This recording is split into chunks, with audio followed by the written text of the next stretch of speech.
Mirada Económica.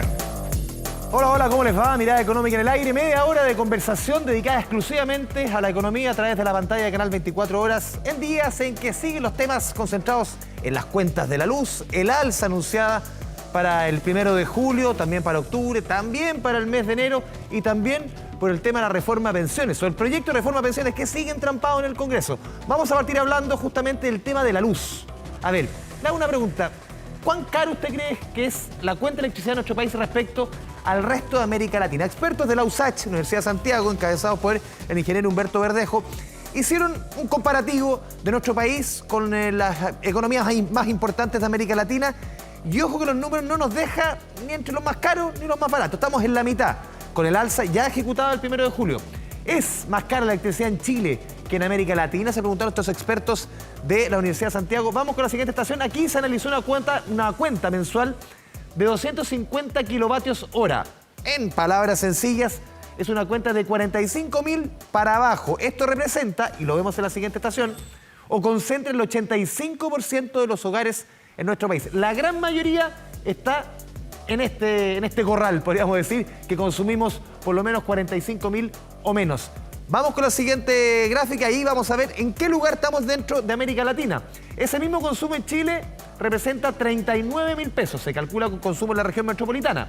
Pero estamos en la mitad de estos 6 países que están estudiados. Colombia, ese mismo consumo, 61.000 pesos. Perú, 48.000 pesos. Chile en el tercer lugar de estas 6 economías analizadas por estos especialistas. Brasil, 31.000 pesos, 29.000 pesos México, 15.000 pesos Argentina. Claro, si no se ejecuta la del 1 de julio estaríamos más o menos al nivel de Brasil.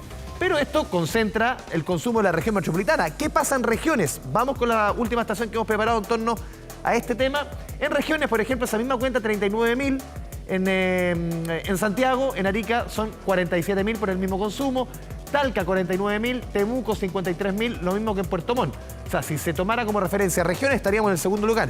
Recordemos que la cuenta de la luz es generación, es transmisión y es distribución. Son 3 elementos. Es por eso que se explica que en diferentes localidades del país el precio sea distinto. Y la última estación que hemos preparado, recién en 2026 podrían haber algunas bajas acotadas en la cuenta de la luz, pero por lo menos, sí o sí, hasta el 2030 las cuentas van a seguir subiendo o se van a mantener. Las principales alzas, como lo decíamos, el año 24 y 25. Concentramos ahora en el tema del subsidio eléctrico. Recordemos que está abierta la inscripción en subsidioeléctrico.cl para el 40% de las personas que están en el registro social de hogares. 540.000 clientes hoy se encuentran morosos en las cuentas de la luz. Es un número que supera los niveles de antes de la pandemia. Y son personas que hoy no pueden acceder a este subsidio eléctrico. El Ministerio de Energía pidió a las eléctricas flexibilizar convenios de pago para que estas personas puedan optar al beneficio.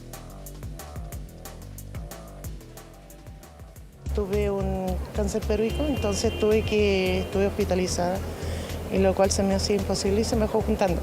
La señora Zunilda forma parte de los chilenos que se encuentran morosos en las cuentas de la luz. En plena pandemia, debido a una enfermedad, se acogió al plan de prorrateo que impedía el corte de suministro eléctrico. Así su deuda fue creciendo y acumulando intereses hasta llegar hoy al 1,5 millones de pesos. No estoy renuente a pagar, pero que me den la posibilidad de ir pagando la deuda, ir pagando la cuenta, porque si no, ¿cómo? ¿Cuánto es su deuda hoy día actual? Tiene que estar en 1.500.000. ¿Y su pensión? Es de 200. Se le acumuló mucha deuda. Por mi enfermedad.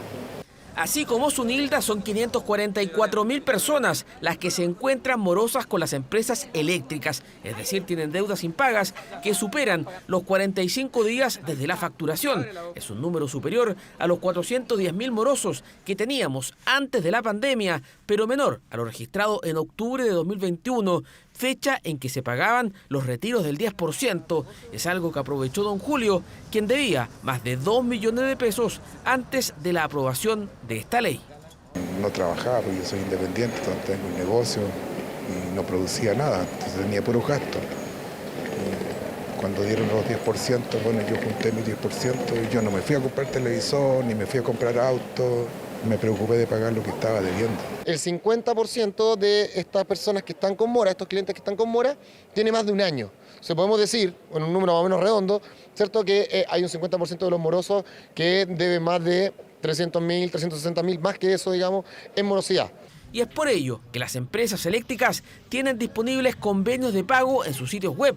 Además, hay uno especial para el 40% más vulnerable del Registro Social de Hogares, donde se puede acceder a un plan de 6 cuotas sin interés, pagando un pie del 10% de la deuda, o bien hasta 48 cuotas con 10% de interés anual, pagando el pie. Las empresas de distribución eléctrica han dispuesto condiciones especiales de convenios de pago para facilitar que estas familias puedan regularizar su situación de morosidad y que de paso puedan optar a recibir el beneficio del subsidio eléctrico. Por lo mismo, en las últimas horas, el gobierno instruyó a las eléctricas flexibilizar las condiciones para suscribir convenios. La medida apunta a que clientes con morosidad, pero con convenio de repactación firmado, puedan acceder al subsidio eléctrico. Es harto, pero es que uno debería pagar sus cuentas como corresponde mes a mes, como sea, con sacrificio, porque por lo menos yo hago eso. Pero hay que ver por qué la gente no ha pagado. Alguna no podrá pagar y otra no paga porque se acostumbran a no pagar. Complicado, está muy complicado. Por eso hay que tanta gente acá adentro haciendo repactación. A la fecha, 1.250.000 personas han postulado al subsidio eléctrico, beneficio al que se puede intentar acceder hasta este domingo 14 de julio, una ayuda económica para intentar amortiguar esta alza en las tarifas de la luz. Cuentas de la luz que van a seguir siendo noticias en nuestro país, pero vamos a concentrar el resto que nos queda de mirada económica en el tema de pensiones. Un proyecto de reforma a pensiones que fue presentado por el actual gobierno hace ya 20 meses, a finales del año 2022. Y lamentablemente no ha avanzado mucho en el Congreso. Para profundizar en cómo están las conversaciones, los temas que se han debatido, estamos en contacto hasta ahora con Guillermo Larraín, ex superintendente de pensiones. Guillermo, un gusto verte a través de la pantalla de Canal 24 Horas. ¿Cómo te va? ¿Qué tal? Un gusto, muchas gracias por la invitación. Sí, Guillermo, a ver, lo primero, hemos visto las últimas semanas, meses, un casi nulo avance en la discusión del proyecto de reforma a pensiones. Incluso las últimas semanas ni siquiera hemos visto que se avance en la discusión en el Congreso, que se sienten a conversar, a negociar, a mirarse las caras. ¿Cómo ves el momento que lleva este tercer proyecto de reforma a pensiones? Digo, el primero que presentó la presidenta Bachelet, después el expresidente Piñera y también ahora el presidente Boric. ¿Cómo ves el momento? Bueno, lo veo un poco más optimista que tú, Andrés, porque creo que la comisión esta técnica que armaron los senadores fue una opción de ellos.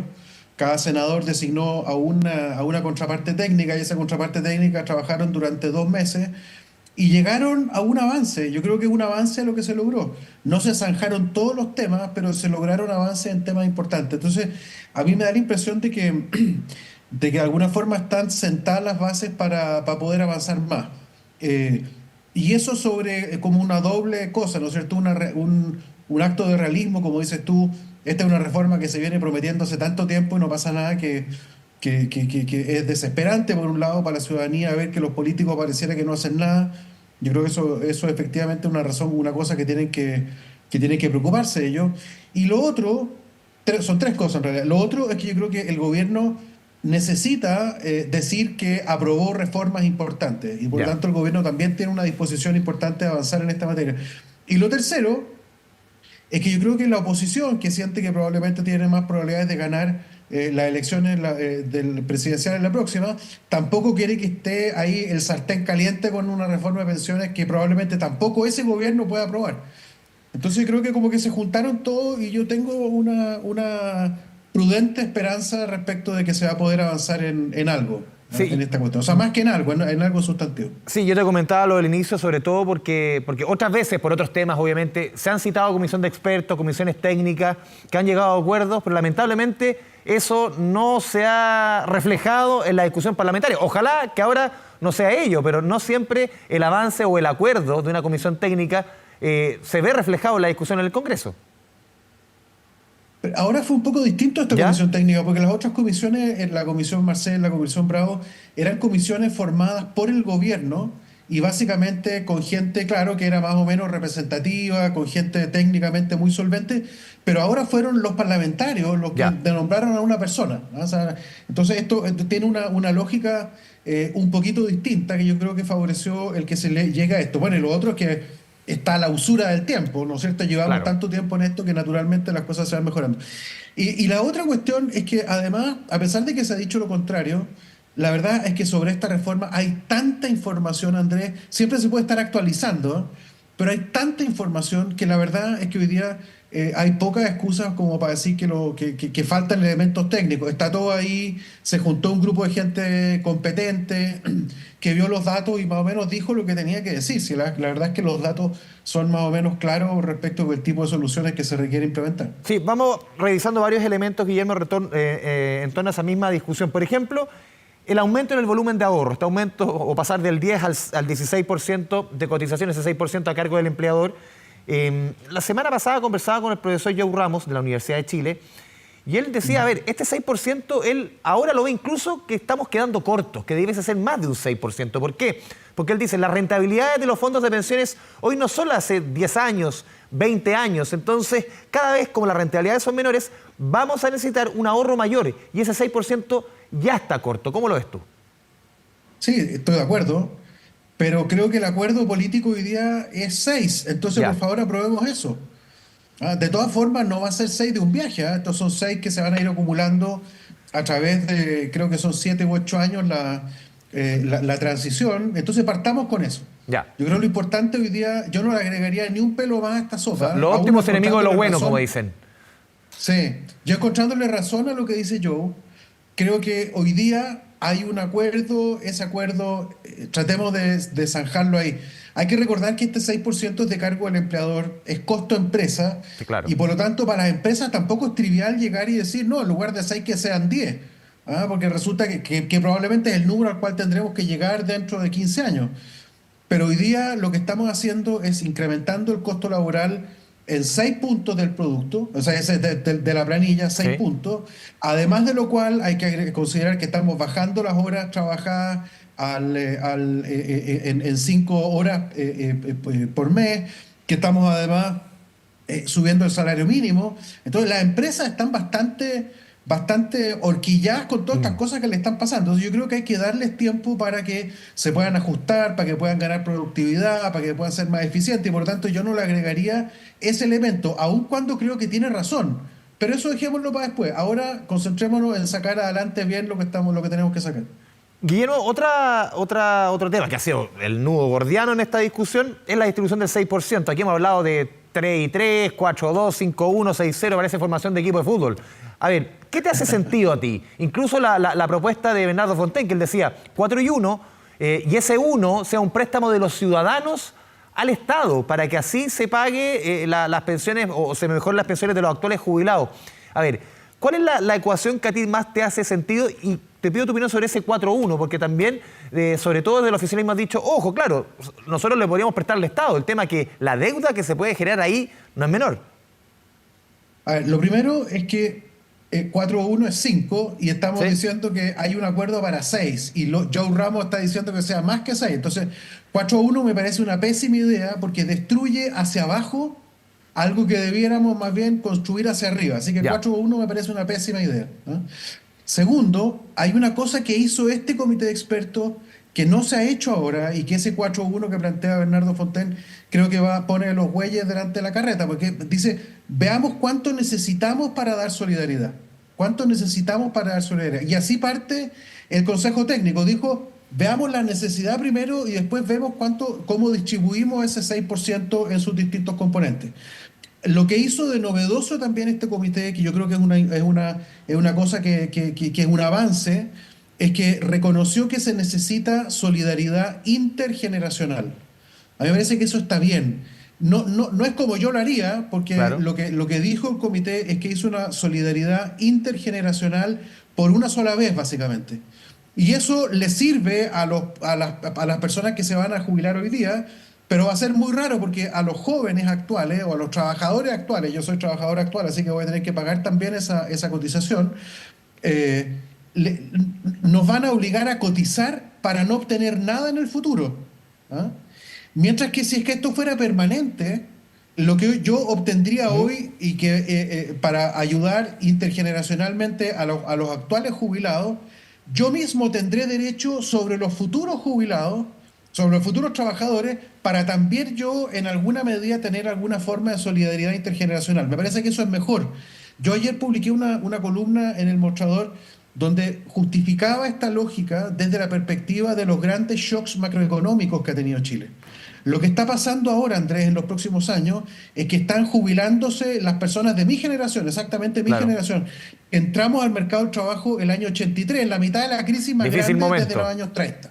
Gigantesca. Entonces, uno dice ya, ok, con esa generación es razonable que haya una solidaridad focalizada, pero solidaridad al fin.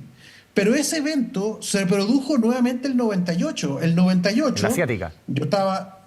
fue la crisis asiática, la tasa de desempleo estuvo por sobre el 10% entre el 99 y el 2004, básicamente. ¿Ah? Entonces, no es que no haya pasado eso otra vez. Y luego volvió a ocurrir con la crisis del año 2008. Fue más cortita, pero existen. Y después tuvo la pandemia. Entonces, la necesidad de decir, acá hay algunas generaciones que les toca la mala pata de ingresar al mercado laboral cuando pasa un shock grande. Bueno, yo creo que eso es algo que es permanente. Te acabo de decir 4 eventos en los últimos 40 años, más o menos cada 10 años toca una de estas cosas. Entonces, yo me parece que es mejor pensarlo como un elemento que es permanente, pero de tamaño variable. Claro. Muy importante para la generación, para la crisis del 82-83, menos importante después. Pero que eso se vaya graduando me parece que es una buena idea. Guillermo, te pido que te quedes conectado. Vamos a ir a la pausa aquí en Mirada Económica. Estamos conversando con Guillermo Larraín. Seguimos comentando, profundizando en diversos puntos del proyecto de reforma de pensiones. Vamos y volvemos. Ok.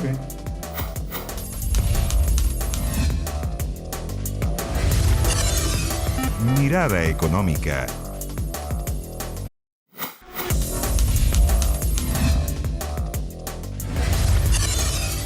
Mirada Económica.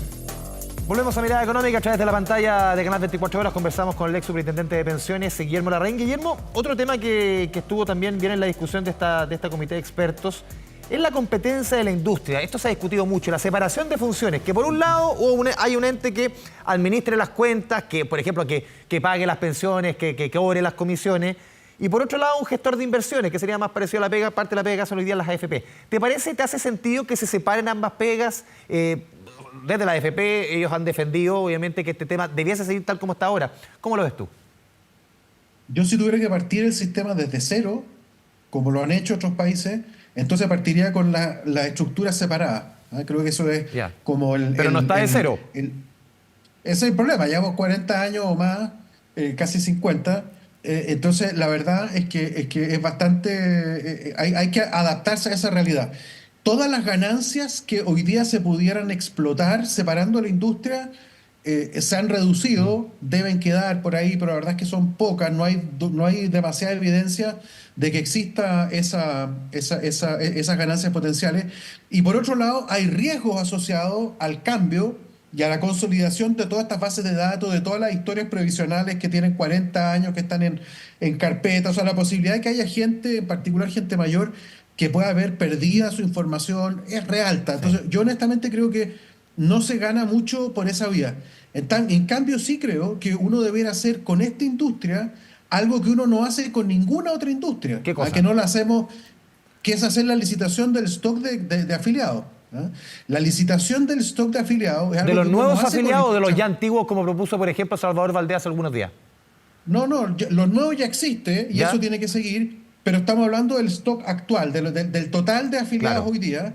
Se puede generar un mecanismo aleatorio para que uno pueda, de alguna forma, proponerle a esas personas participar en un proceso de licitación. ¿Eso puede abaratar el costo?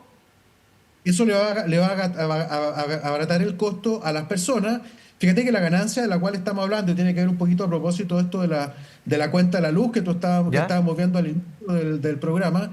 Esto podría generar ganancias que a la larga son cambios salariales, mejoras salariales para las personas que podrían llegar hasta el 1% por mes del sueldo del trabajador. Esa es más o menos la diferencia de cotización que hay entre la AFP más cara y la más barata hoy.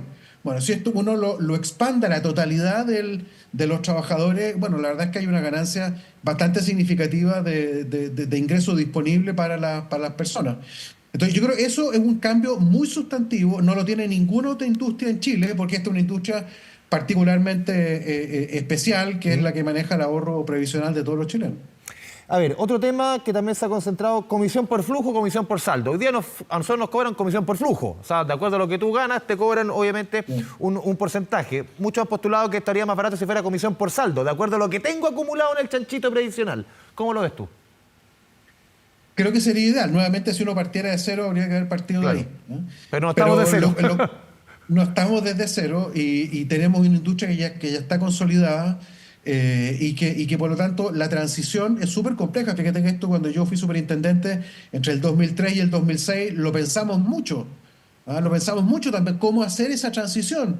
Y la verdad es que al final nos dimos cuenta que es súper enredado, es súper complejo hacerlo y por lo tanto al final decidimos no hacerlo. De hecho, eso es lo que ha pasado. Y de hecho la comisión, el comité técnico un poco al final optó por la misma cuestión, mantener lo que hay.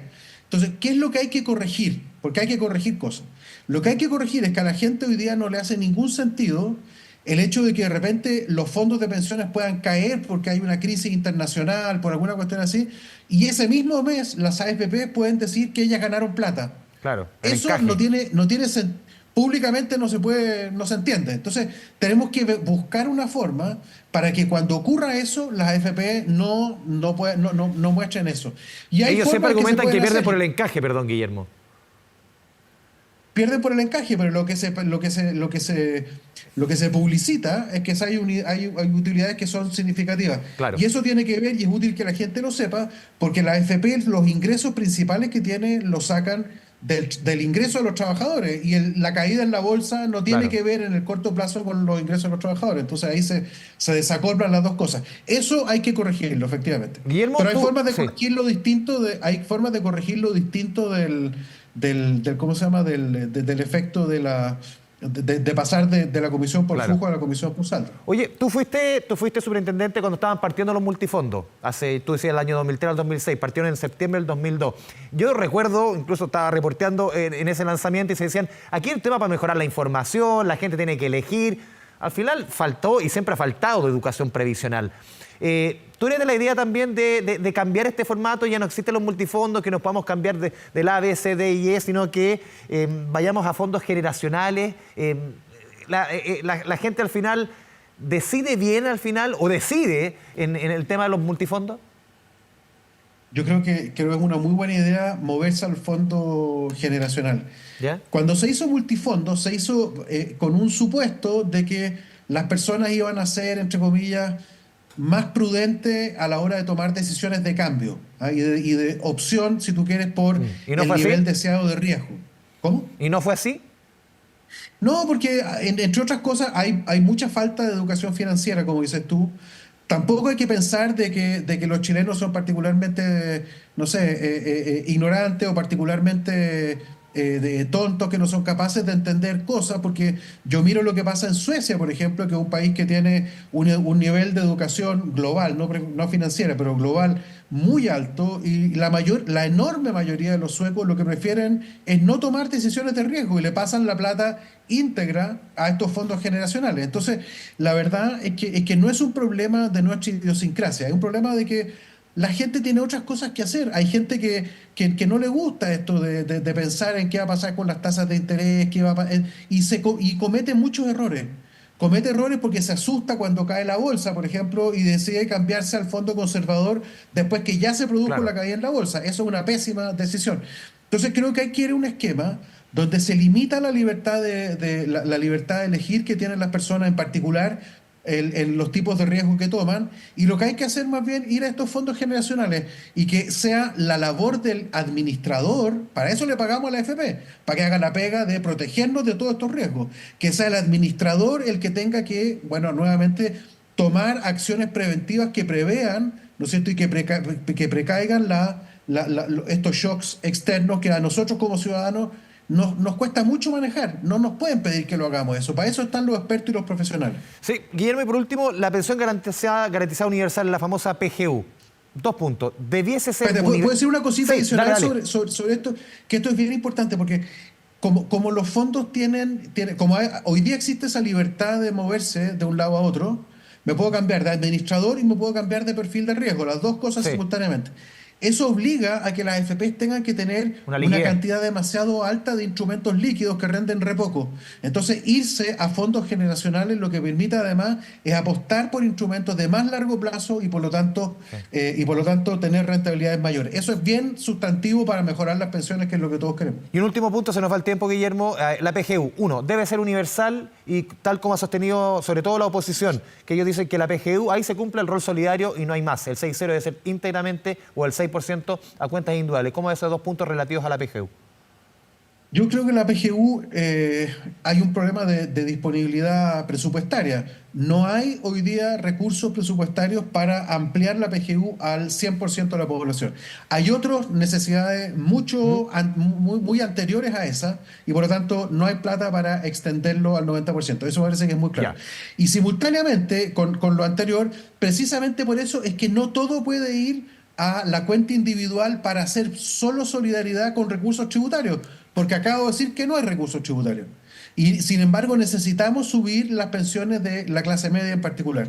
No va a haber recursos tributarios para subir las pensiones de la clase media y por lo tanto lo que hay que hacer es utilizar una parte de ese 6% para ayudar a aquellas personas de la clase media que están en condiciones más desmejoradas y medir esa condición desmejorada a través de las caídas o de la tasa de reemplazo de la pensión en la tercera edad. Me parece que eso es el camino para avanzar y tengo la confianza de que el sector político está avanzando de a poquitito, pero avanza hacia allá. Guillermo Larraín, te agradecemos este espacio, esta conversación con Canal 24 Horas. Muchas gracias. Un gusto, muchas gracias, saludos a todos. Que estén chao. Y a todos ustedes, muchas gracias por la sintonía aquí en Mirada Económica. Nos veremos la próxima semana en otra edición de este programa. Chao.